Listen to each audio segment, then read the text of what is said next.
క్రీస్తునాథుని యందు మిక్కిలి ప్రియలకు సహోదరి సహోదరులారా, సుమారుగా 3 రోజులు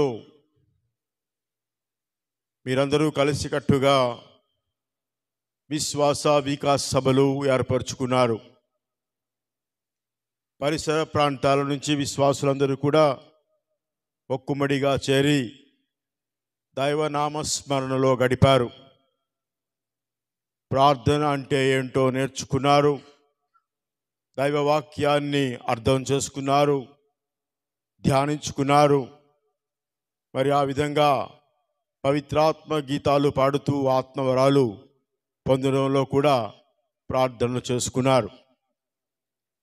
ఈ విధంగా ఈ మానవ జీవిత ప్రయాణానికి ఆత్మీయ జీవితం కూడా ఎంతో అవసరం.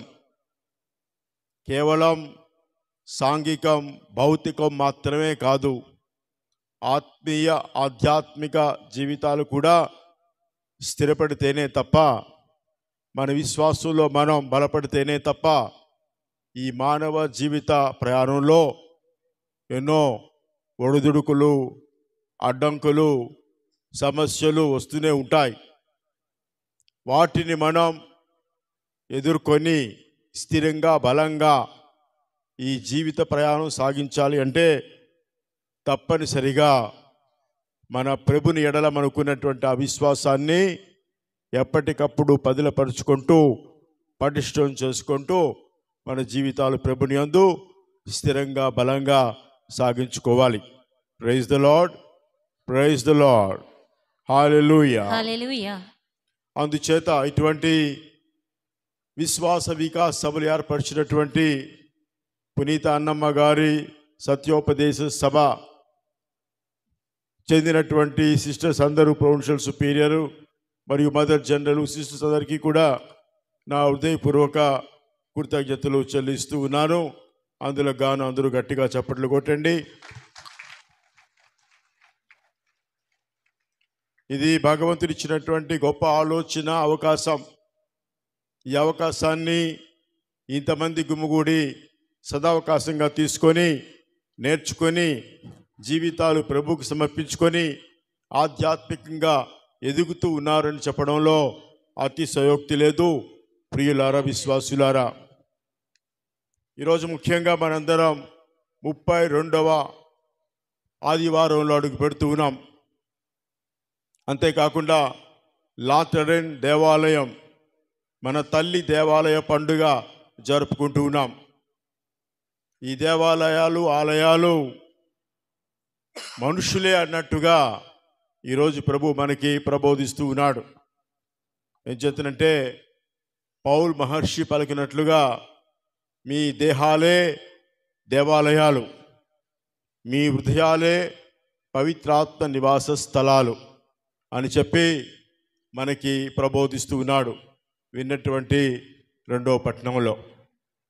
అందుచేత ప్రియులారా, విశ్వాసులారా, ఇటువంటి వికాస సభలు ఎందుకు ఉపయోగపడతాయి అంటే మన మనస్సులు, మన హృదయాలు ఆ ప్రభు కోసం సిద్ధం చేసుకోవడానికి, మన దేహాలు దేవాలయాలుగా మార్చుకోవడానికి, మన హృదయాలు పవిత్రాత్మ నివాస స్థలాలుగా ఏర్పరచుకోవడానికి, ఆ విధంగా మన యొక్క భూలోక యాత్రను కొనసాగిస్తూ ఆ పరలోక భాగ్యాన్ని పొందడంలో ఆసక్తి కలిగి జీవించే వాళ్ళం అవుతాం.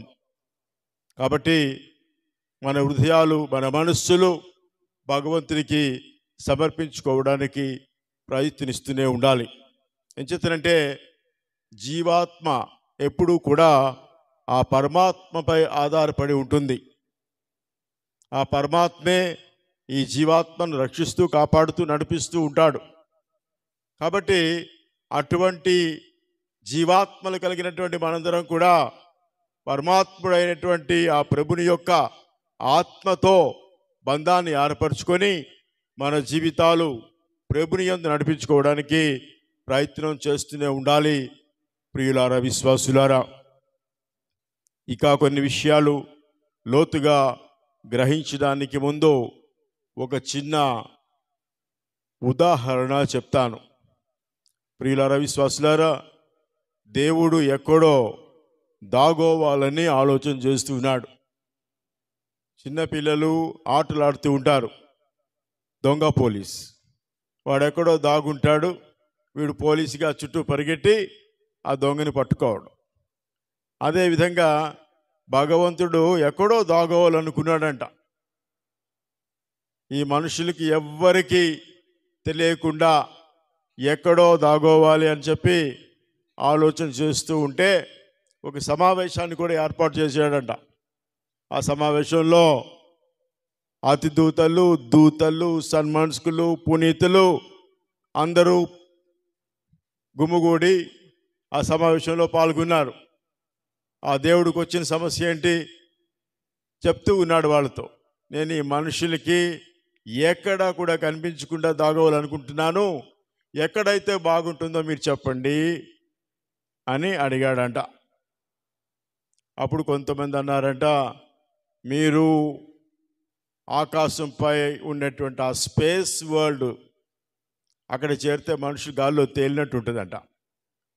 అంచేత అంత పైకి వెళ్ళిపోండి, అక్కడికి ఎవరు రాలేరు అన్నట్టుగా సమాధానం చెప్తే మరికొంతమంది దానిని తిరస్కరించి ఈ మనుషులు విజ్ఞానంలోని సుజ్ఞానంలోని బాగా ఎదిగిపోయారు, ఆకాశంలో పక్షుల్లా ఎగగలుగుతూ ఉన్నారు, కాబట్టి అక్కడికి పోతే మీరు దొరికిపోతారు, అక్కడికి వెళ్ళినా కూడా మిమ్మల్ని వాళ్ళు పట్టుకుంటారు అని చెప్పి ఆ యొక్క ఆలోచన మంచిది కాదని మరికొంతమంది ఇంకొక ఆలోచన ఇచ్చారంట.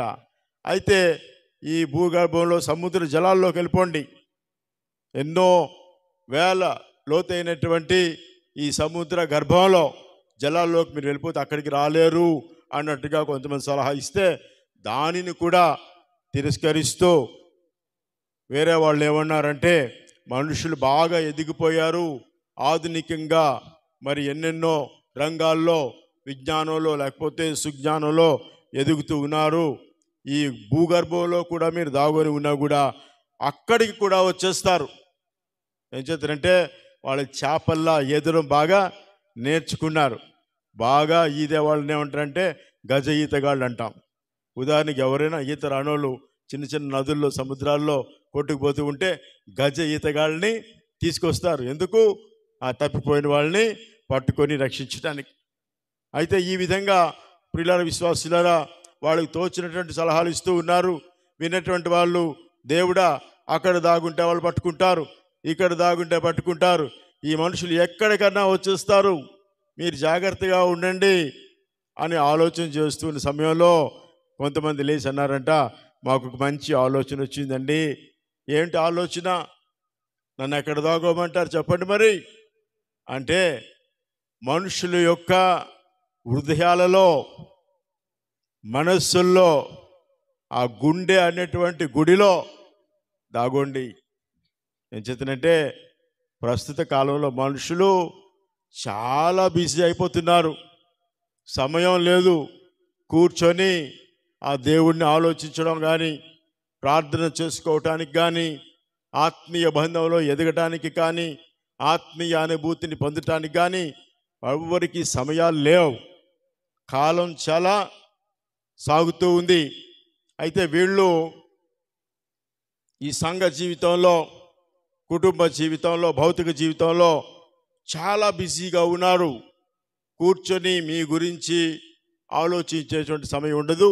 ఆ గుండె గుడిలో మీరు ఉన్నట్లయితే మీరు ఎవ్వరికీ దొరకరు, మీరు ఎవరికి దొరకరని చెప్పి సలహా ఇస్తే చివరికి ఇదేదో బాగున్నట్టుందని చెప్పి దేవుడు మనలోనే ఉన్నాడంట. Praise the Lord, praise the Lord. దేవుడి కోసం అటు ఇటు పరిగెట్టడం కాదు, దేవుడు మనలోనే ఉన్నాడు, మన యందే ఉన్నాడు. మన హృదయమే దేవుని ఆలయం, మన దేహాలే దేవుని యొక్క ఆలయాలు. Praise the Lord, praise the Lord. అందుచేత మన గుండె గుడిలో ఉన్నటువంటి ఆ యొక్క దేవుని యొక్క ఉనికిని మనం గ్రహించడానికి ఎప్పుడు కూడా ప్రయత్నిస్తూనే ఉండాలి, ప్రయాసపడుతూనే ఉండాలి. ఏం చేతనంటే మనుషులు దేవుని యొక్క ఉనికిని తెలుసుకోవాలి అంటే తన యొక్క జీవితం గురించి ఆలోచన చేసుకోవాలి. దాన్నే ఇంగ్లీష్లో అంటారు సెల్ఫ్ రియలైజేషన్. నీ గురించి నువ్వు తెలుసుకో. నువ్వు ఒక మనిషివి, దేవుడి చేత సృష్టింపబడినటువంటి అతి శ్రేష్టమైన ఉన్నతమైనటువంటి ఖ్యాతి అర్హత ఇచ్చినటువంటి ఒక మనిషివి. దేవుడు అంత పెద్ద మనసుతో, ఉన్నతమైనటువంటి మనసుతో నిన్ను నన్ను సృష్టించాడు. కాబట్టి నిన్ను నువ్వు తెలుసుకో. ముందు కష్టం అంటే ఏంటి, బాధ అంటే ఏంటి, జీవితం అంటే ఏంటి, ఆత్మ జీవితం అంటే ఏంటి, నిన్ను నువ్వు క్షుణ్ణంగా తెలుసుకునే నాడు ఆ దేవుడు ఎవరో నీకే తెలిసిపోతుంది. అంచేతనే ఇంగ్లీష్లో అంటారు self realization is God realization. నిన్ను నువ్వు తెలుసుకుంటే ఆ దేవుడి గురించి నీకు ఎవ్వరూ చెప్పనక్కర్లేదు. ఆ విధంగా మన జీవితాలు మలుచుకోవటానికి, మన హృదయాలు పరివర్తన చెందడానికే ఇటువంటి విశ్వాస వికాస సభలు మనం ఏర్పాటు చేసుకుంటున్నాం. ఈ విశ్వాస వికాస సభల్లో మనందరం కూడా ప్రార్థనా శక్తిని గురించి తెలుసుకున్నాం. మన గురువులు ఎంత చక్కగానో ఈరోజు బోధించారు. వివిధ అంశాల గురించి మీకు వివరించారు. ప్రార్థనా శక్తి అంటే ఏంటో, దేవుని వాక్కుల్లో ఉన్నటువంటి మహత్తరమైనటువంటి అద్భుత శక్తి అంటే ఏంటో వివరించి చెప్పారు. అవన్నీ కూడా మనం తెలుసుకొని ప్రార్థనా శక్తి ద్వారా, దేవుని యొక్క వాక్కు ద్వారా మన విశ్వాసాన్ని ఎప్పుడు కూడా పదిలపరుచుకుంటూ చంచల స్వభావంతో కాకుండా అచంచల విశ్వాసంతో, పటిష్టమైన బలీయమైన విశ్వాసంతో మన జీవితాలు సాగింప చేసుకోవడానికి ప్రయాసపడాలి, ప్రయత్నించాలి. ప్రియులారా, విశ్వాసులారా, అంచేత దేవుడు మన యందే ఉన్నాడు.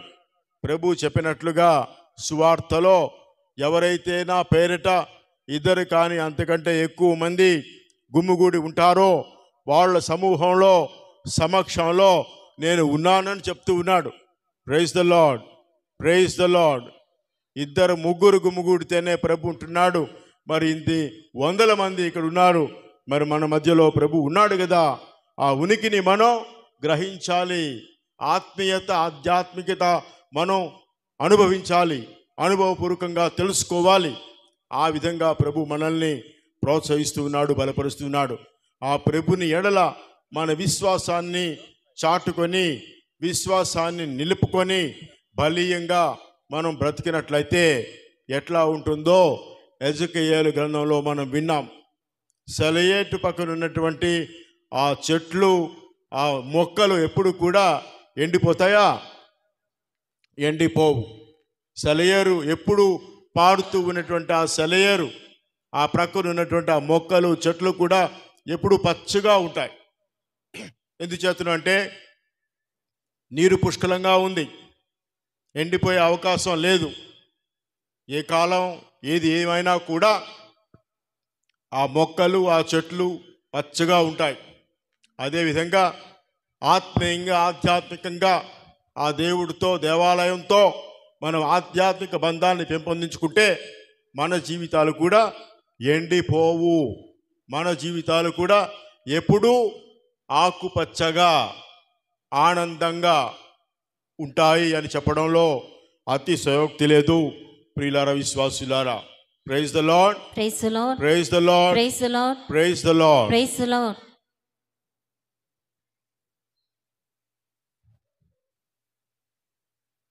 ఈ విధంగా ప్రభు యందు జీవించాలన్నదే ప్రభుని యొక్క ఆకాంక్ష, ప్రభుని యొక్క అభిలాష.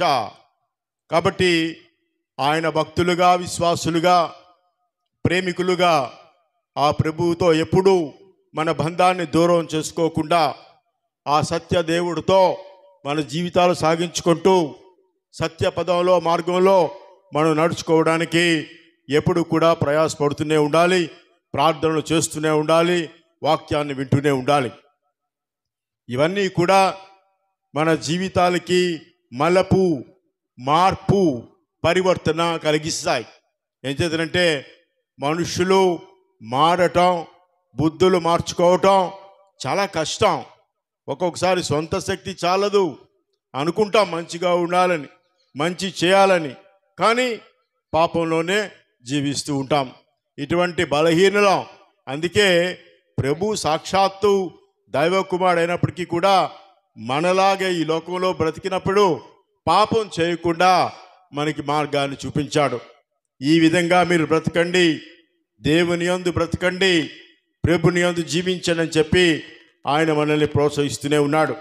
కాబట్టి ప్రియులారా, విశ్వాసులారా, మన జీవితాలు కూడా పాప కళంకం సోకకుండా మన జీవితాలు సాగాలి అంటే తప్పకుండా ప్రభుతో మనం ఎక్కువ సహవాసం పెంపొందించుకోవాలి. ఆ ప్రభు యందు మన జీవితాలు స్థిరపరచుకొని బలపరుచుకొని నడిపించుకోవటానికి సహాయశక్తిలా ప్రయత్నిస్తూనే ఉండాలి. అంచేతనే యోహాను సువార్త 15వ అధ్యాయంలో 5వ వాక్యంలో ప్రభు అంటూ ఉన్నాడు, నేను లేక మీరేమీయూ చేయజాలరు. Praise the Lord, praise the Lord, praise the Lord, praise the Lord. అంచేత మన హృదయాలు దేవుని ఆలయాలుగా మార్చుకోవాలన్నా, బుద్ధులు మార్చుకోవాలన్నా, పాపానికి దూరంగా ఉండాలన్నా, అంధకారాన్ని చీకటిని విసర్జించి వెలుగులో జీవించాలి అన్నా, ఆత్మవరాలు పొందాలి అన్నా మనందరం కూడా ఆ ప్రభుతో ఉండాలి, ఆ ప్రభు మనతో ఉండాలి. యోహాను సువార్తలో అదే ప్రభు చెప్తున్నాడు 15వ అధ్యాయంలో, నేను ద్రాక్షవల్లిని, మీరు రెమ్మలు కొమ్మలు. ఈ రెమ్మలు కొమ్మలు అంటి పెట్టుకొని ఉంటే ఎప్పుడూ ఆకుపచ్చగా ఉంటాయి. ఎజెకియేలు ప్రవక్త చెప్పినట్టుగా సెలయేరు ప్రక్కన ఉన్నటువంటి ఆ మొక్కలు చెట్లు ఎప్పుడు కూడా ఏ విధంగా ఆకుపచ్చగా సస్యశ్యామలంగా ఉంటాయో అదే విధంగా మన జీవితాలు కూడా ప్రభు యందు ఉన్నట్లయితే, ప్రభు మన యందు ఉన్నట్లయితే ఆ ప్రభు యొక్క ఆనందంలో, సంతోషంలో, ఆరోగ్యంలో కూడా మనం దిగ్విజయంగా ముందుకు సాగలుగుతాం. మరి ఆ విధంగా ప్రభువుతో అంటి పెట్టుకోకుండా ఉన్నట్లయితే, అంటి పెట్టుకోకుండా ఉన్నటువంటి ఆ రెమ్మలు కొమ్మలు ఏమవుతాయి? ఎండిపోతాయి. ఎండిపోయినటువంటి ఆ రెమ్మల్ని కొమ్మల్ని ప్రోగు చేసి మంటలో వేసి తగలబెడతారు. అయితే ప్రభు ఇక్కడ మనందరికీ చెప్పే మాట ఏంటంటే, ఆ విధంగా దయచేసి మీ జీవితాలు తగలబెట్టుకోకండి. మనలో ఉన్నటువంటి ఆ మూఢత్వాన్ని, మొండితనాన్ని, అహంకారాన్ని, మూర్ఖత్వాన్ని దూరం చేసుకొని ప్రేమతత్వాన్ని పెంచుకొని జీవితంలో జీవించండి అని చెప్పి ప్రభు మనల్ని ఆదేశిస్తున్నాడు. అంచేతనే ఎజెకియేలు ప్రవక్త ప్రజల్ని ఉద్దేశించి అంటున్నాడు, దేవుడు మీలో ఉన్నటువంటి ఆ రాతి గుండెను, ఆ బండబారిపోయినటువంటి హృదయాన్ని తీసేస్తాను, మెత్తనైనటువంటి మృదువైనటువంటి మాంసపు ముద్దగా ఉన్నటువంటి సున్నితమైనటువంటి హృదయాన్ని నేను మీకు ఇస్తాను అని చెప్పి ఆయన ప్రవక్త ద్వారా ప్రబోధిస్తూ ఉన్నాడు, ఆదేశిస్తూ ఉన్నాడు, దీవిస్తూ ఉన్నాడు. Praise the Lord, praise the Lord, praise the Lord, praise the Lord. అంచేత ఈరోజు మనందరం కూడా లాతెరన్ దేవాలయ మహోత్సవాన్ని చేసుకుంటూ ఉన్నాం. తల్లి ఆలయాన్ని స్మరిస్తూ ఉన్నాం. మన ఆధ్యాత్మిక జీవితాలు బాగుండాలి అంటే ఇలాంటి ఆలయాలు, దేవాలయాలు ఎన్నో కావాలి. ఆలయాలు ఉన్నప్పుడు, దేవుని యందు జీవిస్తూ ఉన్నప్పుడు ఇంకా కూడా మనుషులు మారడం లేదు, బుద్ధులు మారడం లేదు అంటే చివరికి ఏమనాలి? చెప్తాం, ప్రజలకి ఎన్నో రకరకాలుగా చెప్తూ ఉంటాం, కానీ మారకపోతే ఏం చేస్తాం? చివరికి వాడి కర్మ అని వదిలేస్తాం. అంచేత ఇటువంటి అవకాశాలని మనం సదవకాశంగా తీసుకొని ఆత్మపరంగా దేవుని యందు ఎదుగుతూ మనలో ఉన్నటువంటి ఆ రాతి గుండె అంటే ఏంటి? అసూయ, కక్ష, స్వార్థం, ఇక రకరకాల దుర్గుణాలతో కూడినటువంటి ఆ బండబారిపోయినటువంటి మూఢత్వంతో, మొండితనంతో ఉన్నటువంటి ఆ హృదయం, ఆ మనస్సు, అది తీసేసి మీకు మృదువైన, మెత్తనైన, సున్నితమైన హృదయాలు ఇస్తానంటున్నాడు దేవుడు. అంటే ప్రేమతో నింపుతాను, నా దయాదాక్షిణ్యాలతో నింపుతాను, క్షమాగుణంతో నింపుతాను, త్యాగంతో నింపుతాను. ఇటువంటి సద్గుణాల సమ్మేళనమైనటువంటి సున్నితమైన ఆ మనసుని మీకు ఇస్తాను. అటువంటి మనసుతో, హృదయాలతో మీరు బ్రతకండి, జీవించండి, జీవింపు చేయండి. అంతేగాని కోపతాపాలు ప్రదర్శిస్తూ, ఈర్ష్య, అసూయలతో జీవిస్తూ ఒకరి జీవితాలు ఒకరు నాశనం చేసుకోకండి అంటున్నాడు. Praise the Lord, praise the Lord, praise the Lord, praise the Lord. అందుచేత ప్రియులారా, విశ్వాసులారా, మన హృదయాలు ఆలయాలు, మన దేహాలు దేవాలయాలు. ఎవరైతే ఈ దేవాలయాల్ని ధ్వంసం చేస్తాడో ప్రభు అంటున్నాడు, 2వ పట్టణంలో మనం విన్నాం, పౌలు మహర్షి చెప్తూ ఉన్నాడు, అటువంటి వారి యొక్క జీవితాలని నేను కూడా ధ్వంసం చేస్తాను అంటున్నాడు. అంటే మనం కాపాడుకోవాలి, ఎదుటి వాళ్ళని కూడా మనం కాపాడాలి. మనల్ని మనం ప్రేమించుకోవాలి, ఎదుటి వాళ్ళని కూడా ప్రేమించాలి. మనకి మనం జీవించాలి, జీవింపచేయాలి. క్షమాగుణం కలిగి ఉండాలి, క్షమించాలి. ఇటువంటి మార్గం ప్రభు మనకు చూపిస్తున్నాడు. ఈ భూలోక యాత్రలో మనుషులు సుఖంగా, సంతోషంగా, ఆరోగ్యంగా బ్రతకడానికి ఇచ్చినటువంటి జీవిత మార్గ సూత్రాలు, ప్రభు నేర్పించినటువంటి గొప్ప జీవన మార్గాలు, ఇవన్నీ కూడా మనం నేర్చుకున్నట్లయితే ఎక్కడ ఉన్నా, ఏ పని చేస్తున్నా, ఏ మనుషులతో ఉన్నా మనందరం కూడా చాలా సంతోషంగా, అందంగా, ఆనందంగా బ్రతికేటువంటి ఆ మహాభాగ్యానికి నోచుకుంటాం. Praise the Lord, praise the Lord. అందుచేత మన గుడిలోనే ఉన్నాడు దేవుడు, మనలోనే ఉన్నాడా దేవుడు. మనమే ఆ దేవుని యొక్క గుణగణాలు కలిగి, లక్షణాలు కలిగి, వ్యక్తిత్వం కలిగి, మానవత్వంలో ఎదిగి, దైవత్వం పొందుతూ, అనుగ్రహాలు అనుభవిస్తూ పంచిపెట్టాలి అందరికీ. ఇదే ప్రభు ఇచ్చినట్టు గొప్ప రక్షణ కార్యం. Praise the Lord, praise the Lord. అటువంటి రక్షణ కార్యంలో మనం ఎప్పుడు కూడా భాగస్థులు కావాలి. గొప్ప కార్యం. ప్రభు ఒక్కడే తన యొక్క శిలువ యజ్ఞం చేసి, మరణించి, తిరిగి లేచి, తన యొక్క పవిత్రాత్మ భాగ్యాలతో నింపి రక్షణ భాగ్యాన్ని మనకు అందించాడు. ఆ రక్షణలో ఉన్నటువంటి మనం ఇక చేతులు కట్టుకొని కూర్చోకుండా చేయి కలిపి మనలో ఉన్నటువంటి అహంకారాన్ని విడనాడి, స్వార్థ బుద్ధిని దూరం చేసుకొని, నిస్వార్థంగా, త్యాగంగా, కలిసికట్టుగా, విశ్వాసులుగా ఎప్పుడు ముందుకు సాగుతూ ఆ ప్రభు ఇచ్చిన రక్షణ కార్యానికి మనందరం కూడా సాక్షులు కావాలి. Praise the Lord, praise the Lord. అదే ప్రభు మన నుండి కోరుకుంటూ ఉన్నాడు. కాబట్టి అది నోటి మాటలతో చెప్పినంత తేలిక కాదు. విన్నప్పుడు అందరూ చాలా బాగా చెప్పారు అంటారు కదా, అయిపోగానే ఏం చెప్పారు బిషప్ గారు, బాగా చెప్పారు. ఏం చెప్పారో చెప్పండి, చాలా బాగా చెప్పారు. మరి ఏం చెప్పారో చెప్పండి అంటే అలా ఉంటుంది మన స్థితి, మైండ్ సెట్ కదా. అయిపోయిన తర్వాత ఇంక మామూలే, ఎవరింటికి వెళ్ళిపోయిన తర్వాత ఎవరు పనులానివి, ఎవరు బుద్ధులానివి.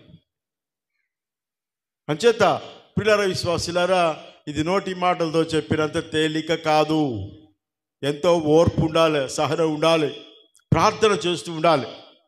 ఆ ప్రార్థన శక్తితో మన జీవితాలు ఎప్పుడు కూడా ముందుకు సాగుతూ ఉంటాయి. కాబట్టి మన హృదయాలు మారాలన్నా, మన బుద్ధులు మారాలన్నా, యాటిట్యూడ్స్ మారాలన్నా, ప్రభువుతో ఐక్యమై ప్రభు కోసం నేనేం చేస్తున్నాను, నా బ్రతుకు ప్రభు కోసమే కదా, ఆ ప్రభు కోసమే నా జీవితాన్ని నేను ఇవ్వాలి, ఆ దీవెన నేను పొందాలి అన్నట్టు అభిలాషతో బ్రతికితేనే తప్ప మనలో ఆ సంతోషం, ఆనందం కనబడదు. కథోలికలు, క్రైస్తవులు, అంకితం చేసుకున్నటువంటి మఠ కన్యలు, గురువులు అందరూ కూడా విచారంతో ఉంటే, దుఃఖంతో ఉంటే, వాళ్ళలో సంతోషం లేకపోతే ఆ సంతోషాన్ని ఎలా పంచిపెడతారు చెప్పండి? మన దగ్గర లేనిది ఎవరికైనా ఇవ్వగలుగుతావా? అంచేత అవి ముందు మనం సంపాదించుకోవాలి. ఆ ప్రభువు నుండి ఆనందాన్ని, సంతోషాన్ని, జీవాన్ని, గుణగణాల్ని మనలో ఉన్నప్పుడు తప్పకుండా అవి అందరికీ పంచిపెడతాం. అందరితో కలిసిమెలిసి చక్కగా మన జీవితాలు సాగించుకుంటాం. ఆ విధంగా ప్రభు యొక్క రక్షణ కార్యానికి మనందరం కూడా బాధ్యత వహించాలి అన్నటువంటిదే ప్రభు ఈరోజు మరలా గుర్తు చేస్తూ ఉన్నాడు. అంచేతనే నా ఆలయం అన్ని జాతులకు కూడా దేవాలయం. దాన్ని ఎవరైతే ధ్వంసం చేస్తారో వాళ్ళని కూడా నేను ధ్వంసం చేస్తాను. అంచేత ఒకరిని ఒకరు కాపాడుకోవాలి, రక్షణలో నడిపించుకోవాలి. కలిసి మెలిసి ఒక సంఘ సభ్యులుగా, ఒక తల్లి బిడ్డలుగా ప్రేమాభిమానాలు కలిగి జీవించడానికి ఎప్పుడు కూడా కృషి చేయాలి. మరి జూబిలీ సంవత్సరంలో ఇటువంటి విశ్వాస సభలు, వికాస సభలు మనం ఏర్పరచుకుంటూ ఉన్నాం. చాలా సంతోషం. మరి జూబిలీ సందర్భంగా మనకి ఇవ్వబడినటువంటి అంశాన్ని కూడా స్మరించుకుందాం. మనలో ఉన్నటువంటి ఆ నిరీక్షణ మనల్ని మోసగించదు. Hope will not deceive you. నిరాశను నివృత్తి చేసే నిరీక్షణ. చూడండి, పొలంలో పనిచేసేవాళ్ళు విత్తనం వేయగానే పంట పండిపోద్దా? కొద్దిగా ఆగాలి కదా, కొద్దిగా ఆగాలి, టైం పడుతుంది. ప్రతిదానికి ఒక టైము. అనగానే పెళ్ళి అంటే జరిగిపోద్దా? ఎన్నో కార్యాలు జరగాలి, ఆలోచన జరగాలి. దేనికన్నా భగవంతుడు ఇచ్చినటువంటి నిర్ణీత సమయంలో అన్నీ జరుగుతాయి. అంచేత ఆ నిరీక్షణ ఎవరి యందు?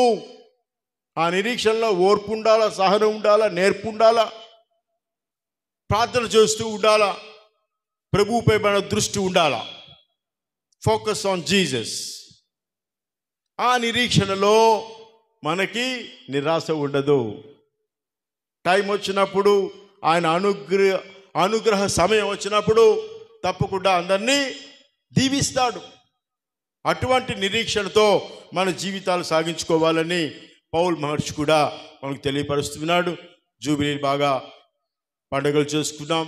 అంతేకాకుండా సమావేశాలు ఏర్పరచుకొని ప్రార్థనలు చేసుకున్నాం. మనలో ఉండేటువంటి నిరీక్షణ కాపాడుకుంటూ, ఆ నిరీక్షణ ద్వారా ప్రభు యందు మన జీవితాలు భద్రపరచుకుంటూ ఆ ప్రభు చూపించిన మార్గంలో నడుచుకోవడానికి ప్రయాసపడదాం, ప్రయత్నం చేద్దాం.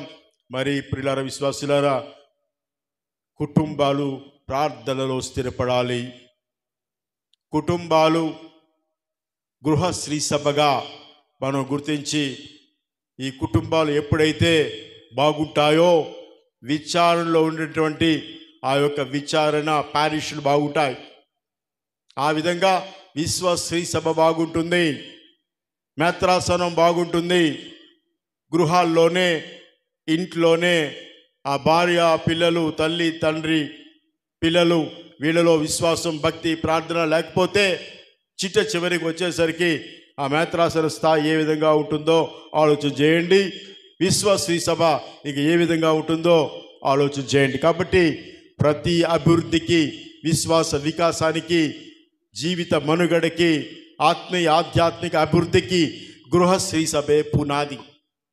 అంచేతనే పోప్ బెనెడిక్ట్ గారు, మరణించినటువంటి పోప్ బెనెడిక్ట్ గారు అంటున్నారు, family is the foundation for humanness, human relations. అంటే కుటుంబాలే మానవత్వానికి, మానవతా విలువలకు, మానవ సంబంధాలకు పునాది. ఆ పునాది లేకపోతే దైవత్వం గురించి ఏమి నేర్చుకుంటావు? మానవత్వంతో మనం బ్రతకకపోతే దైవత్వం గురించి నువ్వు ఎలా నేర్చుకోగలవు? అందుచేత ప్రియులారా, విశ్వాసులారా, ఆ కుటుంబ వ్యవస్థని మనం కాపాడుకోవాలి. ఏ విధంగా? ప్రార్థనల ద్వారా ప్రభు యందు మన జీవితాలు భద్రపరుచుకుంటూ కుటుంబాన్ని స్థిరపరచుకొని బలపరుచుకొని నడిపించుకున్నట్లయితే తప్పకుండా మన సంఘాలు, మన కుటుంబాలు, మన మేత్రాసనం అంతా కూడా బాగుంటుంది అని చెప్పడంలో అతిశయోక్తి లేదు. కాబట్టి కుటుంబాన్ని బలపరుచుకుందాం. ఎప్పుడు ప్రార్థనతో కూడిన కుటుంబాలుగా ఉండాలి. క్షమించుకునే గుణం ఉండాలి. భార్యాభర్తల మధ్య పొరపాట్లు జరగవచ్చు, కానీ క్షమాపణ లేకపోతే చంపుకుంటారు, అంతే కదా. మూఢత్వంతో, మొండితనంతో, మూర్ఖత్వంతో, అహంకారంతో బ్రతికినట్లయితే ఇంక చంపుకోవడమే, ఇంక బ్రతికి సాగదు. అంచేత ప్రభువు నేర్పించినటువంటి ఈ యొక్క మహాభాగ్యాన్ని మనం అర్థం చేసుకొని మానవత్వాన్ని పెంపొందించుకుంటూ ప్రభుని యందు జీవిస్తూ ఈ సమాజం, కుటుంబాలు సరిదిద్దుకుంటూ ముందుకి దిగ్విజయంగా సాగడానికి ప్రయాసపడదాం. ప్రియులారా, విశ్వాసులారా, ఈ విధంగా మనందరం కూడా ఆ ప్రభువుతో ప్రత్యేక బంధాన్ని ఏర్పరచుకుందాం. మన హృదయాల్లోనికి ఆహ్వానించుకుందాం. ప్రభు పలికినట్లుగా నక్కలకు బొరియలున్నాయి, ఆకాశ పక్షులకు గూళ్ళున్నాయి, మనుష్య కుమారుడు తెలదాచుకోవడానికి కొద్దిపాటి స్థలం కూడా లేదు అన్నాడు.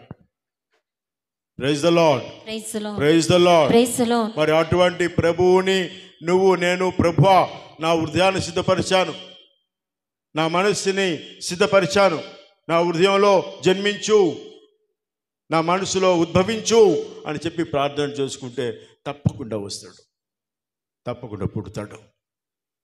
ఆ విధంగా ఆ ప్రభువుతో మన జీవితాలు ఎప్పుడు సాగాలి. మన విశ్వాసం పెరుగుతూనే ఉండాలి, తరిగిపోకూడదు. అటువంటి విశ్వాసమే మనల్ని రక్షిస్తుంది. ప్రభువు కూడా ఎన్నో అద్భుతాలు చేశాడు. అవునా? బైబిల్ గ్రంథం చదివితే మీకు ఎన్నో అద్భుతాలు చేసినట్టుగా వివరించబడింది. ప్రతి అద్భుతం వెనుక ప్రభువు పలికిన గొప్ప వాక్కు ఏమిటంటే, నీ విశ్వాసమే నీకు స్వస్థపరిచెను, నీ విశ్వాసమే నిన్ను జీవవంతుడిని చేశాను, నీ విశ్వాసమే నీ జీవితాన్ని మార్చెను అని చెప్పి ఈ విధంగా నీ విశ్వాసమే, నా విశ్వాసం నన్ను రక్షిస్తుంది, నా విశ్వాసం నన్ను నాశనం చేస్తుంది. మనం అవిశ్వాసులుగా బ్రతుకుతున్నప్పటికీ కూడా మనం నమ్ముకున్నటువంటి ఆ దేవుడు మాత్రం విశ్వసనీయుడు, విశ్వాస పాత్రుడు. అంచేతనే ఆయన మనల్ని నాశనం చేయడు, మనకి మనమే నాశనం చేసుకుంటున్నాం. అది గుర్తుపెట్టుకోండి. అటువంటి విశ్వాసంలో ఎదగడానికి, బలపడడానికి, స్థిరపడడానికి మనం ఎప్పుడు కూడా ముందడుగు వేస్తూనే ఉండాలి. ఇక చివరిగా ఆ ప్రభు యొక్క రక్షణ కార్యంలో మనం పాలు పంచుకుంటూ, ప్రియులారా విశ్వాసులారా, మన జీవితాలు ప్రభుని యందు భద్రపరుచుకుందాం. ప్రభు యొక్క పేరు మనందరికీ తెలుసు, ఇంగ్లీష్లో జీసస్ అంటాం. అవునా? Jesus, JESUS. అవునా? స్పెల్లింగ్ వచ్చు కదా మీకు చాలామందికి, కాబట్టి ఇప్పుడు కొద్దిగా నేర్చుకోండి. జీసస్. ఇంగ్లీష్ మీడియం చదువుతున్నారు పిల్లలు. ఇది ఇంగ్లీష్ మీడియం, తెలుగు మీడియమా? English, very good. So Jesus కదా, JESUS. అయితే జే అంటే ఏంటి? జాయ్, ఆనందం, సంతోషం. జే అంటే జాయ్. ప్రభు నమ్మిన బిడ్డలు సంతోషంగా ఉండాలి, ఆనందంగా ఉండాలి. ప్రభు చెప్పినట్లు, నేను ఆనందాన్ని ఇవ్వటానికి వచ్చాను, నా ఆనందాన్ని మీరు సంపూర్తిగా పొందండి. Praise the Lord, praise the Lord. అలా అని చెప్పి కష్టాలు రావంటారా? ఎందుకు రావు? కష్టాలు వస్తాయి, కన్నీరు వస్తాయి, బాధలు వస్తాయి, నిందలు వస్తాయి, అవమానాలు వస్తాయి. కానీ ప్రభుని యందు ఉన్నటువంటి ఆ సంతోషం కాపాడుకోవాలి. ఆ సంతోషం ఎక్కువైతేనే అవన్నీ కూడా నువ్వు త్రోసిపుచ్చుతావు. ఏమి కాదులే, నా ప్రభు ఉన్నాడు అన్న ధైర్యం. అంచేత జీసస్ ద ఫస్ట్ లెటర్లో ఏంటుంది? జాయ్. రెండవది ఈ అంటే ఏంటి? ఎవెంజలైజేషన్, రక్షణ కార్యం. మన అమ్మగారు చేస్తున్నది అదే, సత్యోపదేశం బోధిస్తున్నారు. ఇప్పుడు అందరికీ కూడా మన మేత్రాసనంలో గురువులకి, అమ్మగారికి చెప్పేది, ప్రజలకు కూడా నేను చెప్పేది ఏంటంటే, ఆ సత్యోపదేశాన్ని బాగా గ్రహించాలి.